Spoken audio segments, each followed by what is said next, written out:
पत्ती की संरचना और कार्य।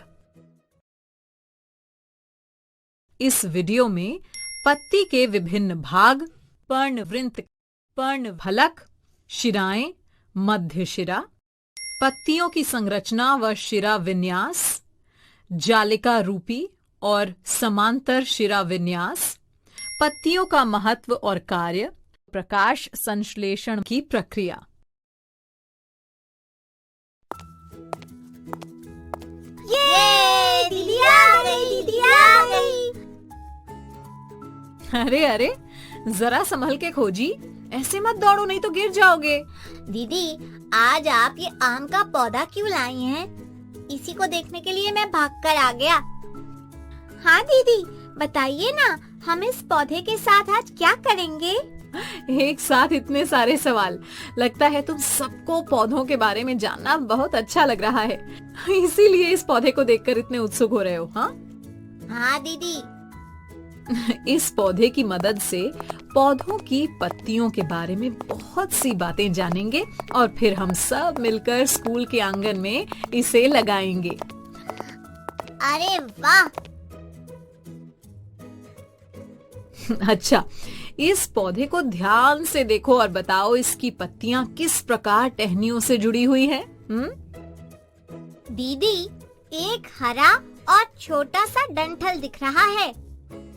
बिल्कुल ठीक खोजी। पता है बच्चों, पत्ती को टहनियों से जोड़ने वाले इस भाग को पर्णवृंत कहते हैं। पर्ण यानी पत्ती और वृंत यानी डंठल, तो पर्णवृंत का मतलब पत्ती का डंठल। अंग्रेजी में इसे कहते हैं पीटियोल। और देखो, तने के जिस भाग पर पत्ती तने से जुड़ी हुई है उसे पर्णाधार यानी लीफ बेस कहते हैं। अब पत्तियों की सतह को देखो, हरी और चपटी है। हाँ सवाली, इस हरी और चपटी सतह को फलक या पर्णफलक कहते हैं।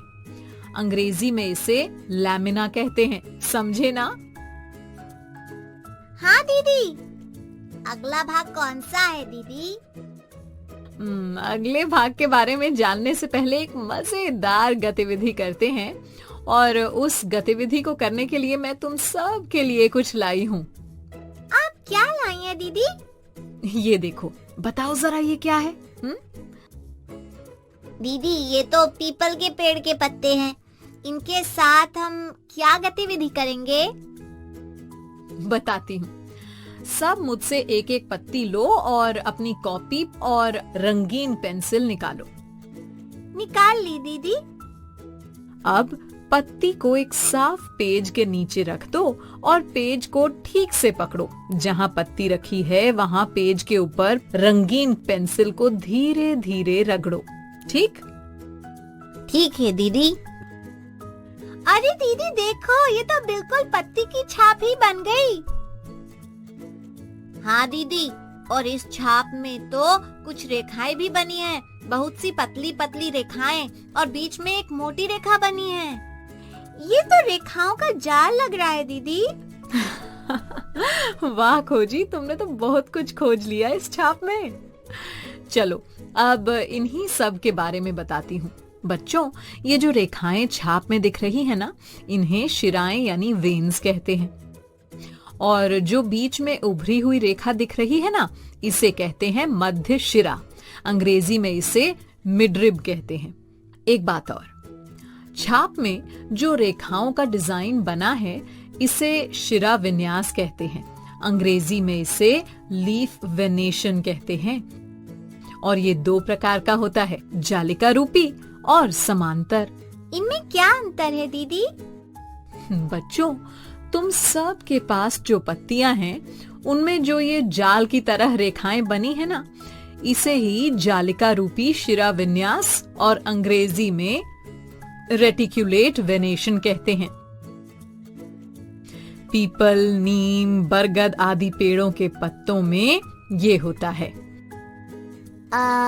समांतर शिरा विन्यास कैसा होता है दीदी? इसे समझने के लिए भी मेरे पास कुछ है। क्या? ये देखो, ये केले के पेड़ का पत्ता है। इन्हें लो और ध्यान से देखो। बताओ, इनमें भी शिराओं का जाल बना है क्या? नहीं दीदी, इनमें तो बिल्कुल सीधी रेखाएं बनी हुई दिख रही हैं। हाँ बच्चों, ऐसे ही शिरा विन्यास को समांतर शिरा विन्यास कहते हैं। समान यानी बराबर और अंतर यानी दूरी, मतलब ये रेखाएं लगभग बराबर दूरी पर बनी होती हैं। अंग्रेजी में इसे पैरेलल वेनेशन कहते हैं। गेहूं के पौधे की पत्तियों में भी समांतर शिरा विन्यास होता है। दीदी, मक्की की पत्तियों में भी ऐसे ही होता है ना? हाँ सवाली।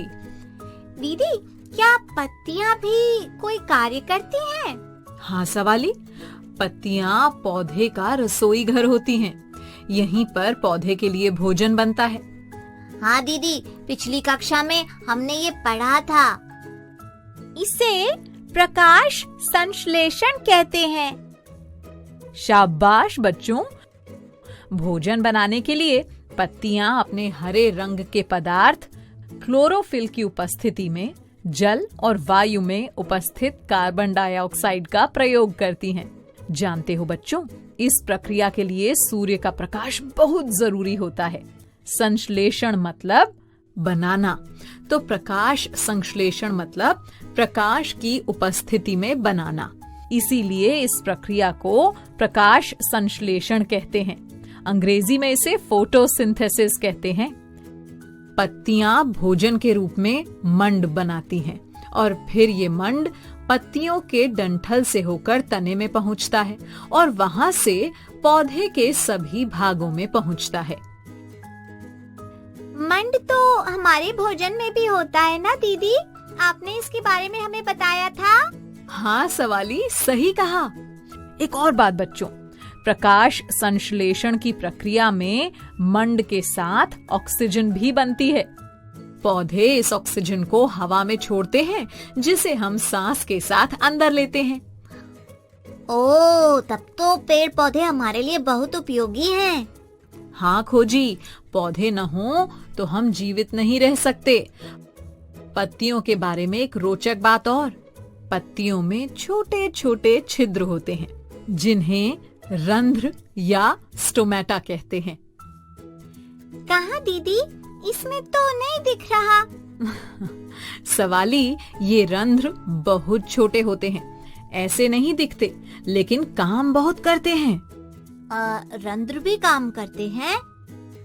हाँ खोजी, तने द्वारा जो जल पत्तियों तक पहुंचाया जाता है, उसमें से कुछ जल पत्तियां भोजन बनाने में इस्तेमाल कर लेती हैं और बाकी बचा हुआ जल इन रंध्रों द्वारा वायुमंडल में छोड़ दिया जाता है।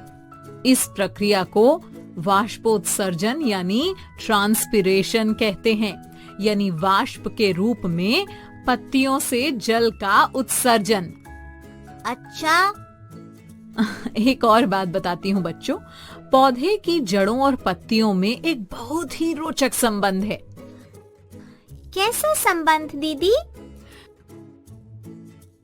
देखो, इस घास के पौधे की पत्तियों का शिरा विन्यास कैसा है?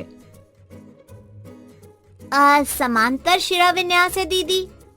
हाँ बिल्कुल ठीक।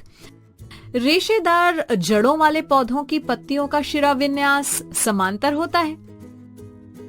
इसका मतलब जिन पौधों की पत्तियों में जालिका रूपी शिरा विन्यास होगा, उनमें मूसला जड़ होगी, है ना? हाँ सवाली। ये तो सच में ही रोचक है दीदी। अब हम पत्तियों का शिरा विन्यास देखकर बता सकते हैं कि पौधे की जड़ मूसला है या रेशेदार। हाँ सवाली, बिल्कुल। अब तुम यह आसानी से बता सकती हो। अच्छा बच्चों, अब तुम समझ गए पत्तियों की संरचना और उसके कार्यों के बारे में। हाँ दीदी। हाँ दीदी। तो मतलब कि अब तुम सब मेरे सवालों के जवाब देने के लिए तैयार हो। बिल्कुल दीदी। अच्छा, ये बताओ कि इस आम के पेड़ की पत्ती में कौन सा शिरा विन्यास है? दीदी, इस पत्ती में शिराओं का जाल बना हुआ है। तो मतलब इसमें जालिका रूपी शिरा विन्यास है। अच्छा, अब ये बताओ कि इस पत्ती में पर्णवृंत और पर्णफलक कहाँ है? डंठल है पर्णवृंत। बिल्कुल ठीक खोजी। पत्ती को टहनी से जोड़ने वाला डंठल जैसा भाग पर्णवृंत कहलाता है। और दीदी, पत्ती की हरी और चपटी सतह पर्णफलक है ना? सही कहा सवाली। पर्णफलक पर ही पत्तियों का शिरा विन्यास देखने को मिलता है। अच्छा, अब ये बताओ कि पत्तियों को भोजन बनाने के लिए क्या क्या आवश्यक होता है? जल्दी से सोच के बताओ। पानी और कार्बन डाइऑक्साइड है ना दीदी? और क्लोरोफिल भी संपर्क दीदी। बच्चों, मैंने बताया था ना कि प्रकाश संश्लेषण के लिए सूर्य के प्रकाश का होना बहुत जरूरी होता है, तभी ये प्रक्रिया सही तरीके से हो पाती है।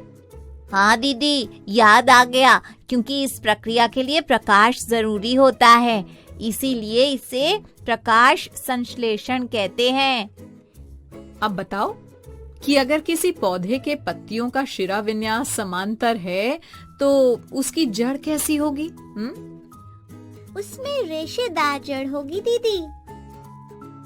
बहुत बढ़िया बच्चों, शाबाश। अब तुम सब पत्तियों की संरचना और कार्यों के बारे में समझ गए हो। तो चलो अब संपर्क भैया से मिलो। मैं आया आया आया आया आया।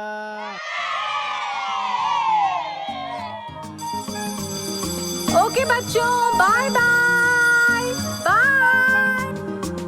बच्चों, अब मैं जाती हूँ, कल फिर मिलने आती हूँ। इंग्लिश में अब होंगी बातें, मैथ सीखेंगे हंसते गाते। पहेली, किस्से और कहानी सुनना अब तुम मेरी जुबानी। बात बड़ी है सीधी सीधी, मैं हूँ आपकी संपर्क दीदी। संपर्क फाउंडेशन।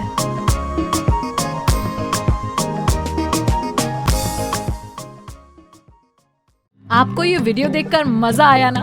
अगर आप इस वीडियो से संबंधित अन्य संसाधन जैसे कि अन्य वीडियो, गतिविधियां, क्विज इत्यादि देखना चाहते हैं तो अभी डाउनलोड करें संपर्क स्मार्ट शाला मोबाइल एप्लीकेशन। और हाँ, अगर आपको ये वीडियो अच्छा लगा हो तो इसे जरूर लाइक करें। और भी नए नए वीडियोस देखने के लिए सब्सक्राइब बटन पर क्लिक करना न भूलें। मिलते हैं बहुत जल्द YouTube और संपर्क स्मार्ट शाला ऐप पर।